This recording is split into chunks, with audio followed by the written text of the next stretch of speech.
제가 북한 김정은에 대해서 조금 더 요약해서 말씀드릴게요. 김정은은 지금은 왕성한 활동을 하는 걸로 보이는데 이럴 때 조심을 해야 되는 거예요. 항상.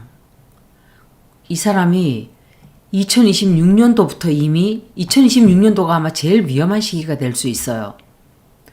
이 사람은 제가 점성학으로 봤을 때 심장도 좋지 않고, 이것은 점성학으로 안 봐도 다 얘기하는 거죠.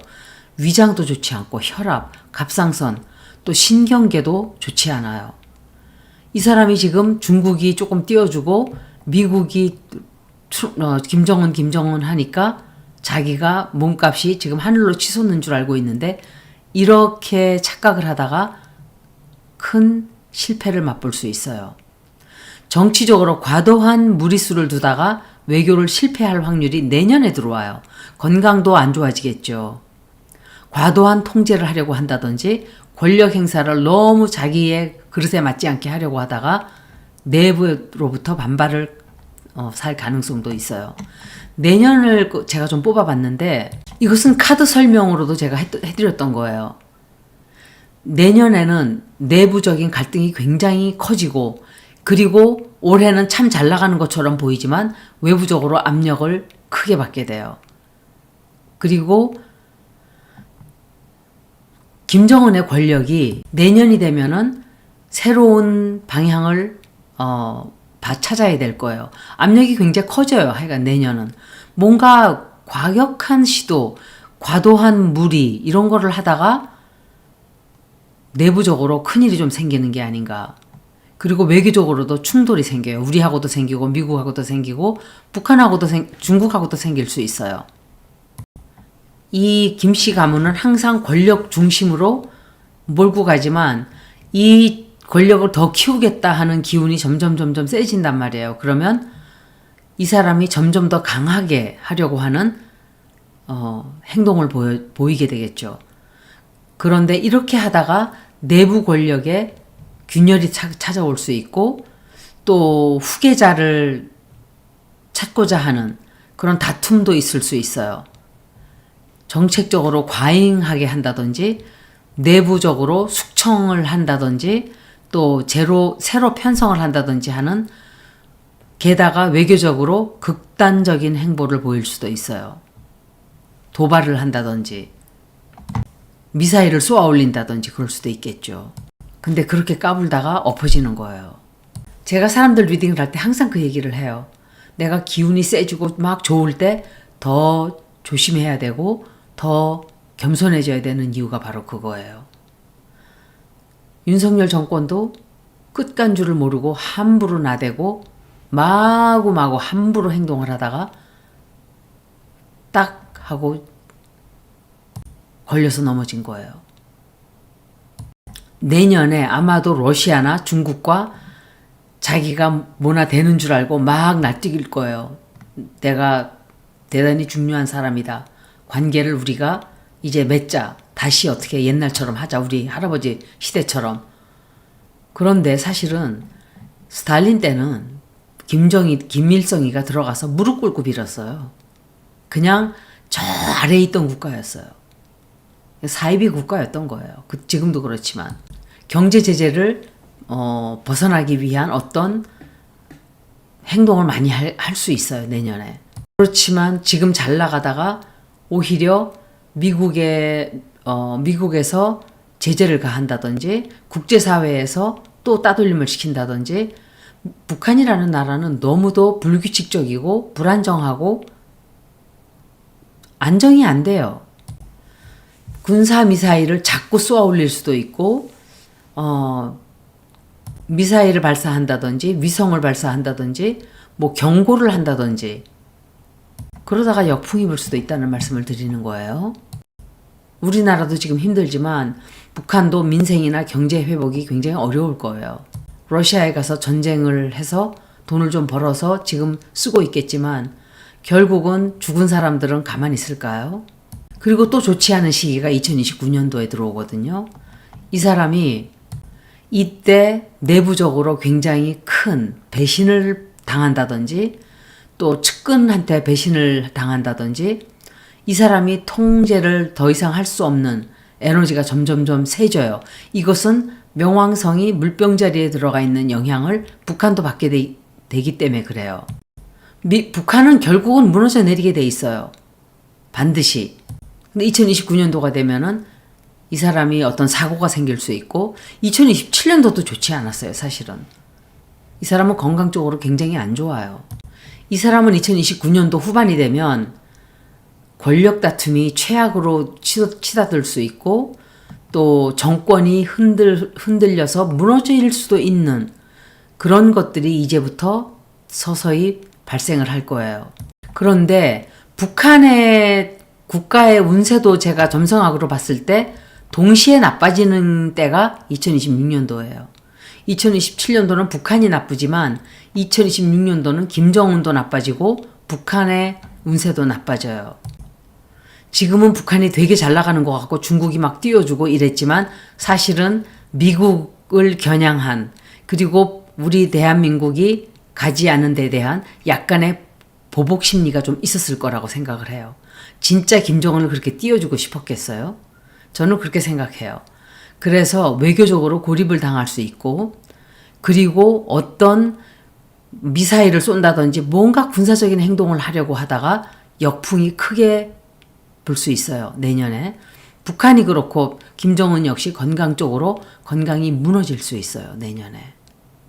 그리고 권위적으로 뭔가 무너지는 일도 좀 있을 수 있어요. 뭔가 충돌하는 일도 생기고 또 폭발 사고도 있을 수 있어요. 외교 실패할 수 있는 확률이 굉장히 높아요. 내년에. 2029년도가 되면 김정은 그 자체로도 권력이 점점 흔들흔들하게 돼요. 그리고 북한 자체도 내부 갈등이 굉장히 커져요. 그리고 조직이 분열이 된다든지 배신하지 않을 것 같았던 사람들이 무너져 내리는 거예요. 늙었던 사람들이 다 죽잖아요. 그러면 누가 들어오냐면 젊은 세대들이 들어오는데 젊은 세대는 김일성은 관심도 없고 김정일도 관심도 없어요. 그 사람들은 우리가 니네들이 우리한테 뭐 해줬는데 늙은 사람들은 김일성을 기억하고 김일성의 추억과 향수에 젖어서 김정은에게 충성을 바치겠지만 젊은 세대들은 우리나라도 젊은 세대 대통령이 마음대로 하지도 못해요. 북한이 아무리 마음대로 한다 해도 그 젊은 세대는 이미 남한의 영향을 어마어마하게 받았어요. 그리고 해준 게 없기 때문에 충성심도 없어요. 그 세력이 점점 커지는 거예요, 이제. 이게 물병자리의 영향이고. 그래서 북한의 2029년도가 되면 체제가 분열이 되고 경제도 무너져 내리고 또 쿠데타가 일어날 가능성도 굉장히 커져요. 2029년도에. 김정은 자체로는 후계자 문제도 생각을 해야 돼요. 건강이 너무 나빠져서. 굉장히 정권을 유지하기가 힘든 해가 될 거예요. 이 사람은 제가 몇 년 전에 봤을 때 죽는다 그랬었는데 죽을 고비는 반드시 저는 넘어갔다고 생각을 하거든요. 그 해에. 아마 중국에서 의사들이 몇십 명이 들어갔는데 그때 간당간당 살려놓은 게 아닌가. 2032년도 정도가 되면 김정은은 그냥 거의 뭔가가 외교가 완전히 단절되는 정도예요. 이미 그 전에 김주애나 김여정이 정치를 할 수가 있어요. 왜냐하면 2026년도에 권력이 이미 불안해지거든요. 그리고 건강도 굉장히 위험해요. 내년에. 그래서 군사적인 도발을 할 확률도 조금 있어요. 그런데 2029년 역시 굉장히 안 좋아요. 뭔가가 바뀌는 이 사람의 운세가 정말 나빠지기 시작하는 정권이 붕괴가 될 확률이 이때가 있는데 2026년도는 이 사람의 건강이 굉장히 안 좋은 거죠. 건강이 안 좋고 2029년도는 그냥 그 정권 자체가 붕괴가 될 수 있는 후계자 문제도 크게 터져나오고 그렇게 보면 2026년도서부터는 북한은 이제 경랑의 세월 속으로 들어가는 거예요. 2032년도에는 이제 아마도 어떤 결과물이 나오지 않을까.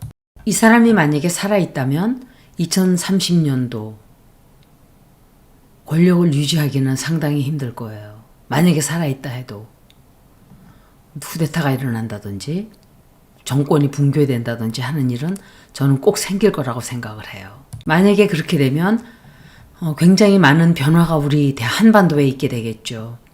통일이라고 하면 사람들이 한꺼번에 담장이 무너지고 쫙 만나는 그런 것을 생각할 수도 있는데, 그렇기보다는 점진적으로 경제적으로 또는 문화적으로 조금씩 왔다 갔다 한다든지 교류를 하기 시작한다든지, 아니면은 북한 정권이 붕괴가 되면, 혹은 내부에서 쿠데타가 일어나면, 그리고 혹은 또 자연재해 등으로 급속한 통일이 전개가 될 수도 있겠죠. 그런 방법이 또 하나 있고, 또 하나는 뭐 연합체제로 가는, 남북한이 서로의 체제를 인정하면서 점진적으로 동독 서독처럼 그렇게 변하는 그런 방법도 있겠죠. 점성학적으로도 제가 말씀을 드렸었는데, 통일이 만약에 온다면 2025년 이미 시작이 됐어요. 올해는 그런 해예요. 온 세계의 역사적인 우방 또는 관계를 맺었던 국가들의 정치적인 지형, 외교적인 지형이 모두 다 뒤죽박죽 뒤집어 엎어지는 시기가 올해가 될 거예요. 제가 보는 명왕성이 물병자리에 들어가 있는 2044년까지는 반드시 통일은 끝나 있어요. 그렇지만 이미 2025년도에 시작이 된다, 이렇게 말씀드릴 수 있겠죠. 그리고 아마도 2030년쯤이 되면 커다란 그림이 그때 보이지 않을까. 어쩌면 내년에도 그런 사인이, 징후가 보일 수 있겠죠. 2026년이 되면은, 그리고 2026년, 2028년 그 기간은 북한 내부에 큰 변화가 오고 씨앗이 내려지기 시작해요. 김정은의 권력 기반이 뿌리째 흔들리기 시작하는 시점이 이제 내년부터 시작이 되는데, 이미 2025년 10월, 올해 이번 달부터 그 역사적인 흐름으로 들어가기 시작하는 거예요. 제가 볼 때는 백두산 때문에, 백두산에서 백두산이 자연재해로 폭발을 한다든지, 또는 그렇게 되면 경제적인 위기가 굉장히 커지겠죠. 그래서 이 시기에 2026년, 2028년 시기에는 자연재해로 인한, 혹은 김정은의 건강으로 인한, 아니면 모든 것들이 겹치든지, 또 경제도 굉장히 안 좋아지든지, 통일의 모습을 이미 이때부터 보기 시작할 거예요. 2029년도, 2031년도가 되면 북한 정권은 구조적으로 붕괴가 점점 가속화될 수밖에 없어요. 제가 왜 이 말씀을 드리느냐. 그 오랫동안 사이비 종교를 유지해왔던 신천지, 통일교, 또 많은 세력들, 적폐 세력들, 검찰, 76년을 유지했다고 들었어요. 검찰 세력이. 하나의 상징이죠. 일본이 우리나라에 심어놓은 하나의 세력 단체예요. 그런데 결국은 이제 나이가 76세가 되어서 죽을 때가 된 거예요. 검찰 세력 자체가. 검찰 세력을 해체시켰어요. 그리고 통일교도 무너지게 될 거예요. 아마도 존재한다 하면 그 자손들이, 자기의 자손은 아니더라도 아들들이 뿔뿔이 흩어져서 하나의 교회를 만들겠죠. 그렇지만 우리가 알고 있던 거대한 통일교의 모습은 사라지게 돼요. 신천지는 이만희가 죽으면서 끝나게 될 거예요. 지금은 그런 시대예요. 명왕성이 물병자리에 있는 이 기간 동안 엄청나게 많은 것들이 새로운 역사를 쓰게 될 거예요. 그리고 2029년도, 2031년도가 되면 김정은의 후계가 문제가 돼요. 후계자 체제가 되지를 않아요. 김주애가 있다고 하지만 이제 겨우 12살인가 그렇지 않나요? 그리고 아들이 있다고 하는데 그 아이가 몸이 좀 안 좋다고 들었어요, 저는. 어찌되었던 누가 4대째를 물려가면서 그걸 하겠냐고요. 북한의 역사만큼, 북한의 역사도 1948년부터 지금까지예요. 거의 78년이죠. 똑같아요. 거의 70년 이상을 차지했던 모든 적폐들, 그리고 하나의 거대한 권력 체계 다 무너진다고 제가 이미 5년 전에 말씀을 드렸는데 이제 실제로 우리가 그걸 보게 될 것이고 보고 있어요 이미. 2029년부터 31년 사이는 급속하게 변화가 돼요. 무너지는 속도가 굉장히 빨라져요. 외부적으로 개입을 할 수도 있고 우리가 개입을 할 수도 있어요. 남한이 경제적으로 너무 크게 무너져서 북한 붕괴 시나리오가 이때 생길 수 있다는 말씀을 드리는 거예요. 통일이 완전히 만약에 실현이 된다면 2034, 36년 사이에 그때 북한과 그리고 남한이 연합 정부를 만든다든지 자율적으로 통일로 가는 길을 만들게 될 거예요. 그렇지만 그 전에 동독과 서독처럼 약간의 씨앗을 뿌리고 그리고 베를린 장벽이 무너지듯이 그런 시기는 2029, 2031년도에 벌어지고 서서히 통일의 길로 다시 한반도는 하나의 국가로 나가게 되는 일이 우리 눈앞에 바짝 빨리 다가온 거예요. 만약에 통일이 본격화가 되면 보통 웬만한 대통령 갖고 되지 않을 거예요. 이재명 대통령이 지금 연임을 할 수 없다고 만약에 쳐도 중임을 하는 쪽으로 헌법을 바꾸면 통일이 되는 그 시기에 이 대통령이 다시 한번 지도자로 나올 수도 있어요. 강력한 리더십이 요구되겠죠. 통일 지도자 또는 과도기 총괄 리더로도 이재명 대통령 같은 정치인이 재등장할 수가 있는 거예요. 저는 이재명 대통령이 반드시 이 통일을 이루게 될 거라고 생각을 해요. 내부 쿠데타라든지 김정은의 갑작스러운 건강 이상 혹은 사망 2026년, 2029년 사이가 그런 일이 있을 수 있다는 걸 말씀드리는 거예요. 죽음이라는 것은 우리가 장담을 못하죠. 그때 제가 봤을 때는 그건 죽음을 거의 겪고선 살아난 경우가 아닌가. 경제 위기, 식량 위기 또는 자연재해 또는 정치적으로 굉장히 심하게 고립이 된다든지 하여간 이런 모든 일들이 파노라마처럼 그림처럼 영화처럼 펼쳐지게 될 거예요. 만약에 경제적으로나 자연재해가 생겨서 북한이 붕괴가 된다면 권력이 성하고 비겠죠. 김정은이 만약에 죽는다면 또 행정 시스템도 다 중단되고 마비가 되겠죠. 어차피 이 사람들은 전기도 시원치 않지만 통신도 마비될 것이고 교통도 붕괴가 될 것이고 그리고 주민들이 봉기를 들고 일어나겠죠. 탈북을 하려고 하는 세력들이 굉장히 많아질 수 있어요. 이때 어쩌면 함경도 지역 쪽은 무정부 상태가 될 수도 있어요. 그리고 남한이나 미국 등 혹은 중국도 개입을 하려고 할 수 있을 거예요. 이건 개입을 해서 뭐 쳐들어가는 게 아니라 인도적인 지원을 한다든지 군사를 들여보낸다든지 군사를 들여보내면 남한에서 보내야죠. 미국과 중국은 안 되죠. 더 이상.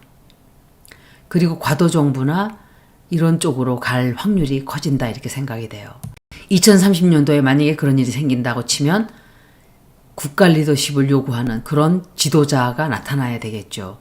그래서 중임이든 연임이든 이재명 대통령은 한 번 더 하기를 저는 바라요. 사실은. 만약에 북한이 붕괴가 된다고 치면 혼란이 가속화될 것이고 통일이 급격하게 진전되겠죠. 단기간에 남한이 주도를 해서 통일을 할 수도 있지만 또 과도정부를 수립할 수도 있겠지만 모르겠어요. 지금은. 이쪽으로 가든 저쪽으로 가든 통일은 반드시 돼요. 다만 중국이 차지하는 일은 반드시 없도록 해야 될 거예요.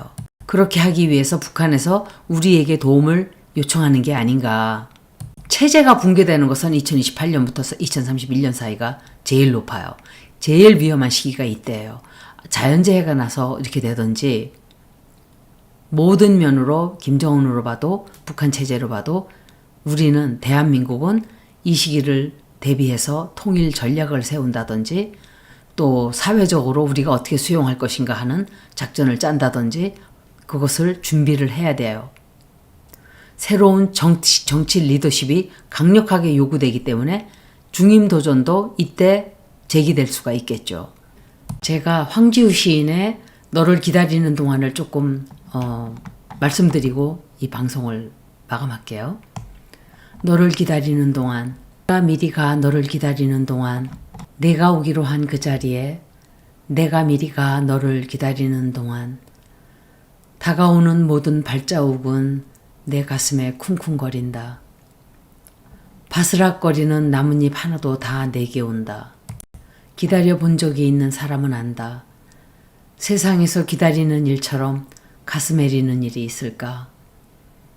네가 오기로 한 그 자리, 내가 미리 와 있는 이곳에서 문을 열고 들어오는 모든 사람이 너였다가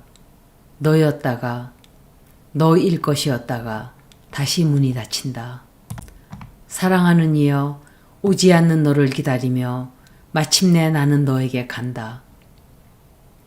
아주 먼 데서 나는 너에게 가고 아주 오랜 세월을 다하여 너는 지금 오고 있다. 아주 먼 데서 지금도 천천히 오고 있는 너를 기다리는 동안 나도 가고 있다. 남들이 열고 들어오는 문을 통해 내 가슴에 쿵쿵거리는 모든 발자국 따라 너를 기다리는 동안 나는 너에게 가고 있다. 이 시는 제가 굉장히 좋아하는 시예요. 그 황지우 시인이 민주주의를 기다리면서 쓴 시라고 해요. 저는 통일을 생각하면서 이 시를 여러분들께 읽어드렸어요.